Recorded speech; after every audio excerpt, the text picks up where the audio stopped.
Hello friends, welcome to my YouTube channel जिसका नाम है बियॉन्ड बुक्स एजुकेशन और मैं हूं आप सभी का फ्रेंड एंड टीचर आशीष बचवानी।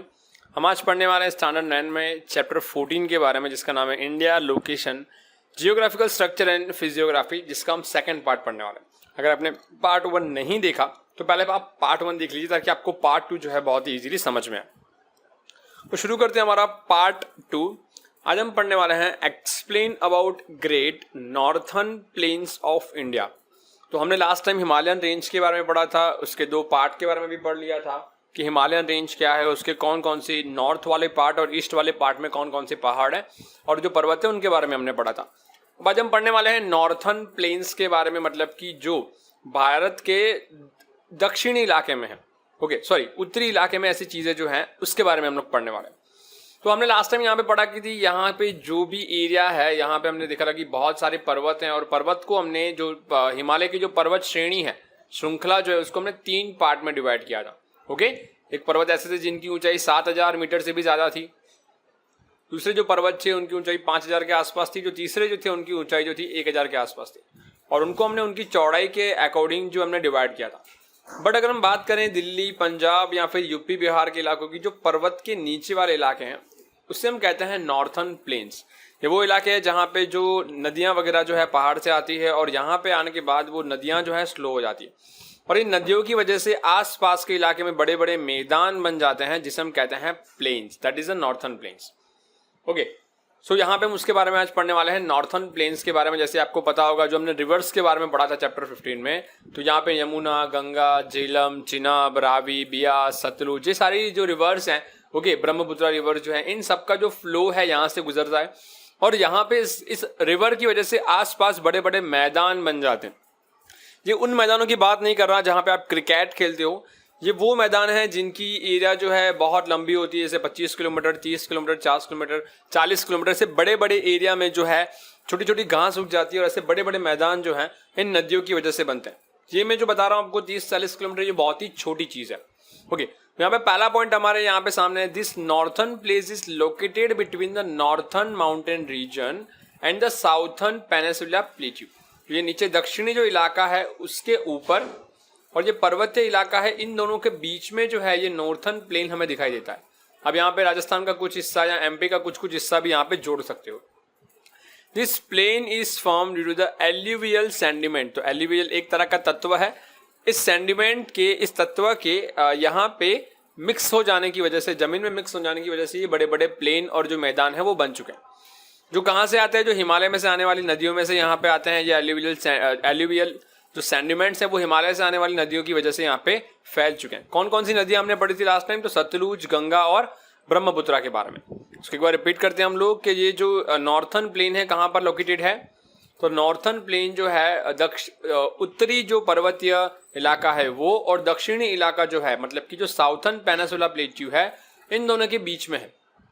और यहाँ से आने वाली रिवर जैसे कि सतलुज, गंगा और ब्रह्मपुत्रा, इन रिवर्स में जो एल्यूवियल सेंडिमेंट्स पाया जाता है उसकी वजह से यहाँ पे जो है हम लोग देखते हैं कि ये बड़े बड़े मैदान बन जाते हैं। At some places the layer of the sediment are about the 50 metre thick. कहीं कहीं पे ये जो लेयर जो है जमीन से भी 50 मीटर ऊंची, मतलब कि मानो ये नदी बह रही है और आसपास में जो नॉर्मल जमीन है उससे भी ऊंची 50-50 मीटर तक ये जो लेयर है ये बन जाती है नदियों की सेंडिमेंट्स की वजह से।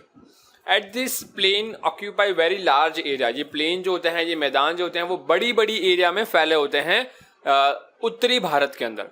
This are known as the great plain of northern India. और ये जो बड़े बड़े मैदान है इसे हम क्या कहते हैं? Great plain of northern India.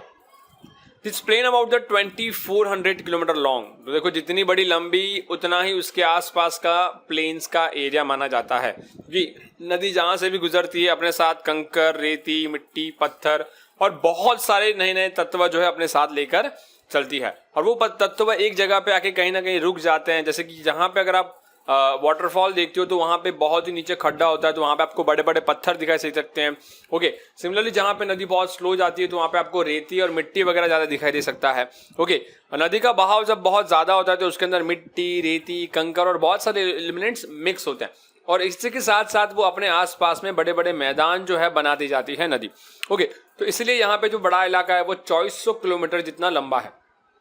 None of this part is higher than 100 metre. मतलब कम से कम जो है 50 मीटर है और ज़्यादा से ज़्यादा कितना मीटर है, 180 मीटर है, वो भी किसके लेवल, सी लेवल से ऊपर। मतलब मानो कि अगर ये ज़मीन है और सी का लेवल है जो यहाँ तक है इतना ऊपर, तो सी के लेवल से ज़मीन थोड़ी ऊंची है, तो सी के लेवल से 180 मीटर की ऊंचाई तक ही जो है इस प्लेन का जो है हमें एरिया दिखाई देता है। उससे लंबा जो है प्लेन का एरिया, प्लेन मतलब कि जो बड़ा सा मैदान है वो इतने बड़े बड़े मैदान नहीं होते। This plain is very narrow near Delhi. जब ये प्लेन दिल्ली के आसपास से गुजरते हैं तो ये बहुत ही नैरो हो जाते हैं, छोटे हो जाते हैं।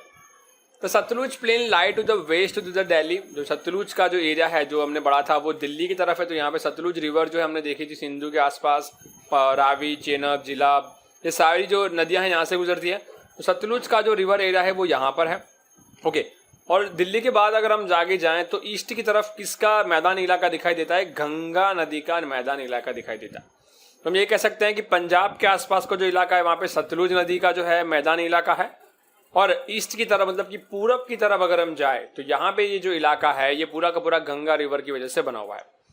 This plain is considered to be the most prosperous region of India, क्योंकि ये हालांकि भारत में सबसे बड़ी नदियों में से एक है, तो ये सबसे खिला हुआ इलाका माना जाता है, क्योंकि इन सेंडिमेंट्स में, इन प्लेन्स में आप अच्छी खासी खेती कर सकते हो।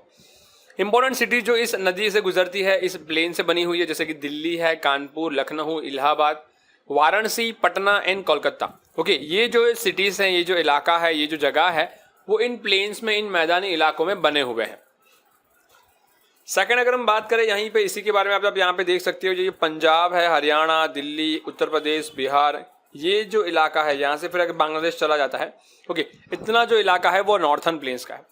Sindhu river and it's tributary जैसे कि झेलम, चिनाब, रावी एंड ब्यास एंड सतलुज, जो हमने पढ़ा था लास्ट टाइम चैप्टर नंबर 14 में। तो पहले चैप्टर 14 देखिए, फिर पहले चैप्टर 15 देखिए और फिर 14 देखिए तो ज़्यादा समझ में आएगा। ओके, तो उसमें हमने रिवर्स के बारे में क्लियरली समझा था। तो यहाँ पे जो है सिंधु रिवर जो है पाकिस्तान से होके इंडिया में, यहाँ पे ऊपर हिंदुस्तान के left and right hand side से होकर एंटर करती है इंडिया में और फिर वो पाकिस्तान में चली जाती है। तो उसको जो छोटी बड़ी नदियाँ मिलती है वो है झेलम, चेनाब, रावी, ब्यास एंड सतलुज। ओके, जो हिमालय से निकलती है। Generally a region between the two river is known as a doab. जो दो रिवर के बीच की जो जगह होती है उसे हम दोआब कहते हैं। मानो ये रिवर निकली और रिवर यहाँ से डिवाइड हो गई ऐसे दो इलाकों में, और फिर आगे जाके ये रिवर कहीं पे मीट होती है। ओके, तो ये वाला जो इलाका है इसे हम क्या कहेंगे पता है, ये एक तरह का आइलैंड बन जाएगा। ओके, हालांकि ये बहुत बड़ी एरिया होती है, जैसे कि ये बड़ी रिवर है तो रिवर यहाँ से कट गई, यहाँ पे जुड़ गई, तो ये बड़ा सा पत्थर बीच में रह जाएगा जिसे हम कहेंगे आइलैंड। ओके, ये इस तरह का हिस्सा है। बट जब दो अलग अलग नदियाँ, मानो कि एक नदी यहाँ से बह रही है, एक नदी यहाँ से बह रही है, ओके, तो इनके बीच की जो जमीन होती है वो बहुत ही समृद्ध होती है और इनके इलाकों को बहुत ही अच्छा खासा जो है खेती लायक जमीन मिल जाती है यहाँ पे, क्योंकि दोनों की नदी का सेंडिमेंट्स यहाँ पे मिक्स हुआ है। तो इस इलाकों को हम कहें दोआब, जहाँ पे दो मतलब कि टू और आप मतलब कि वाटर मतलब कि जहाँ पे दो नदियों का पानी जो मिक्स होता है एक जमीन में, that is known as a doab. वैसे ही हमारे सामने एक एग्जाम्पल है Punjab. This plain which is form by the 5 rivers that is known as a Punjab. पंच का मतलब होता है पंजाबी में 5 और आप का मतलब होता है रिवर, मतलब कि 5 नदियों से बना हुआ पानियों का संगम। तो आप देख सकते हो पंजाब के आसपास सतलुज, रावी, ब्यास, झेलम और चिनाब, ऐसे 5 नदियों का सेंडिमेंट्स है। आपको ऐसा नहीं कि 1 2 3 4 5 की वजह से एक पूरा एक स्क्वायर या रेक्टेंगल बनाएगा, ऐसा जरूरी नहीं है, बट 5 नदियां उसके आसपास से गुजर रही है, इसलिए इसको यहाँ पे हम पंजाब के नाम से भी पुकारते हैं। Most of this plain in the Pakistan, ज्यादातर ये पंजाब का जो इलाका है, नदियों वाला इलाका है, वो कहाँ पर है, पाकिस्तान में है। On the basis of physiography the plain is divided into the 4 part. यहाँ पे जो प्लेन है इनको 4 हिस्सों में डिवाइड किया जाता है। एक है भाबर, तराई, बंगर एंड खादर। ओके, अब ये भाबर, तराई, बंगर और खादर क्या है उसके बारे में पहले जानते हैं। A small and narrow belt of gravels and stone, मतलब एक छोटी सी एरिया जो नदी की वजह से बनती है, जहां पे क्या है, बड़े बड़े पत्थर और छोटे छोटे पत्थर हैं। Lies parallel to the river from Sindhu up to the Teesta river, मतलब सिंधु की शुरुआत से लेके तिस्ता रिवर तक इन शिवालिक फुट हिल्स। तो हमने पढ़ी थी सबसे ऊपर वाली एरिया, सेकेंड वाली एरिया और थर्ड वाली एरिया, जहां पे तीसरी पर्वत श्रेणी को हम लोग शिवालिक पर्वत श्रेणी कहते हैं। ये चीज हमने लास्ट वीडियो में पढ़ा था कि हिमालय की पर्वत श्रेणी 3 पार्ट में डिवाइड होती है। इसमें जो तीसरी वाली सबसे नीची वाली जो पर्वत श्रेणी है इसे हम शिवालिक पर्वत श्रेणी कहते हैं। तो यहाँ से जो सिंधु रिवर ऊपर से आती है पंजाब के आसपास। और यहाँ पे जो तिस्ता रिवर है, तिस्ता रिवर, उसको जो हिमालय की नीचे जो पर्वत श्रेणी है, सबसे लास्ट वाली पर्वत श्रेणी में जब मिलती है तो इन दोनों के बीच में बड़े बड़े पत्थर, छोटे छोटे पत्थर जो मिक्स हो जाते हैं। ओके, तो ये वाला जो इलाका है, सबसे ऊपरी वाला इलाका जहां से सबसे फास्ट में जो पानी का बहाव होता है।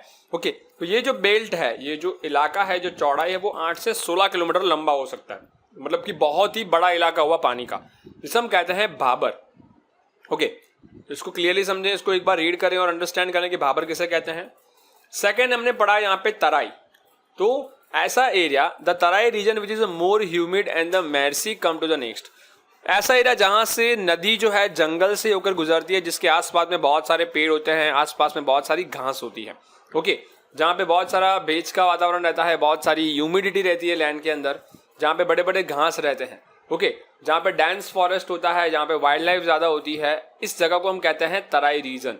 ओके, तराई वाला एरिया या फिर जंगल वाला विस्तार। ओके, सेकंड हम पढ़ रहे हैं बांगर के बारे में। The old alluvial in the plain is called the Bangar, मतलब कि एक जमीन तो ऑलरेडी बन चुकी है जो बहुत ही पुरानी है, जहां से रिवर बरसों से गुजर रही है, और रिवर वहीं से गुजरती है और उसके ऊपर और एक लेयर बनाती है पानी की वजह से, और एक लेयर ऐसे लेयर ऐड करती जाती है। तो जो पुरानी वाली सबसे नीचे वाली जो लेयर है उसे हम कहते हैं Bangar. Due to the constant deposition, देखो यहाँ पे लिखा है कांस्टेंट डिपोजिशन, एक के ऊपर एक लेयर बनती जाती है। फिर developed as a terrace shape, terrace का जो एरिया देखा होगा कि एक के ऊपर एक ऐसे, ये एक के ऊपर एक बनती जाती है, इस तरह का ये शेप क्रिएट करती है बांगर। तो सबसे पहले हमने पढ़ा भाबर के बारे में, जहां पे रिवर का फ्लो बहुत ही ज्यादा होता है, जहां पे कंकर और पत्थर हमें मिलते हैं। फिर रिवर एक टाइम के बाद जंगल से होकर गुजरती है, जिसे हम कहते हैं तराई। और एक टाइम के बाद रिवर जो होती है मैदानी इलाकों में गुजरती है, जो बहुत ही ठंडा इलाका होता है, जहाँ पे पानी का बहाव नॉर्मल होता है, बहुत ज़्यादा फास्ट नहीं होता, उसे हम कहते हैं बांगर।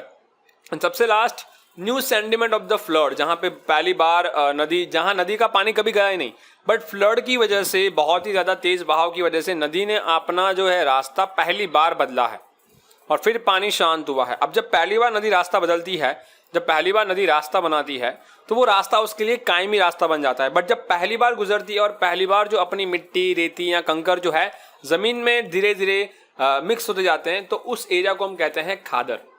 ओके, फिर वो परमानेंट हो जाती है धीरे धीरे, वहां से फिर पानी का बहना हर बार के लिए शुरू हो जाता है, तो वहां पे भी जो जमीन है वो पुरानी हो जाती है, तो उसे हम कहेंगे बांगर। आई होप कि आपको ये चार चीज़ें ज़्यादा समझ में आई होगी। अगर आप इसको टेक्स्ट बुक से पढ़ोगे तो नहीं समझ में आएगा, बट इसको आप एक बार सिमिलरली आराम से समझो, रिवाइज करके देखो कि मैं क्या कहना चाह रहा हूँ। ओके, ये तभी आपका क्लियर होगा जब आपका चैप्टर 15 का रिवर्स का जो है बेस क्लियर होगा, तब आपको चैप्टर 14 के सेंटिमेंट्स के बारे में या फिर रिवर्स के फ्लो के बारे में ज़्यादा समझ में आएगी। ओके, सो गाइस, अगर आपको कोई भी डाउट है तो कमेंट कीजिए। अगर वीडियो अच्छा भी लगा है तो प्लीज़ कमेंट कीजिए, क्योंकि ये हमें मोटिवेट करता रहता है। सब्सक्राइब करना बिल्कुल भी ना भूलें, क्योंकि ये हमारे लिए बहुत ही बेनिफिशियल है, क्योंकि जितने ज़्यादा सब्सक्राइबर होंगे उतना ही हम ज़्यादा मोटिवेट होते हैं। ओके, तो आप अपने स्कूल फ्रेंड्स के साथ, ट्यूशन फ्रेंड्स के साथ, या जितने भी ग्रुप्स हैं आप उनके साथ शेयर करिए, या फिर एक बार के लिए सिर्फ और सिर्फ एक बार अपने व्हाट्सअप स्टेटस में आप इसको शेयर कीजिए, ताकि ज़्यादा से ज़्यादा लोग इसको देखें और जितने भी बच्चे हैं उनके पास ये वीडियो ज़्यादा से ज़्यादा पहुँच पाए। ओके, अगर आप मुझसे बात करना चाहते हो या मुझसे कोई भी तरह का कांटेक्ट करना चाहते हो तो आप मुझे कमेंट कर सकते हैं, मैं आपको पर्सनली मैसेज का रिप्लाई दूंगा। So guys, thank you so much, have a nice day.